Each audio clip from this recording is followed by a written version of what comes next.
orang itu dah jadi pengurus CPN, Dr. Samsuri.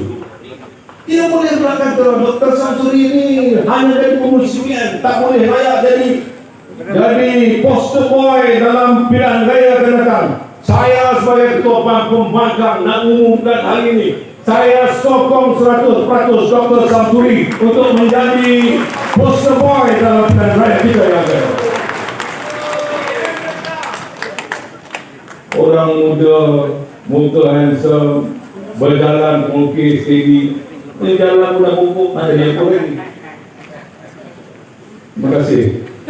Oleh kerana dah ada waktu untuk saya, maka dengan ini saya minta maaf. Saya meminta bahawa Dr. Samsuri layak, kita kerjasama. Saya teruskan sebagai Ketua Pembangkang. Ketua Pembangkang dan pengurus CPN akan jalan bersama untuk menentukan kemenangan kita dalam pilihan raya. Jadi tengok muka nanti, balik rumah bandingkan saya dengan Dr. Samsuri ke hadapan, ataupun yang itu seorang-seorang dia duduk depan. Yang mana lebih baik?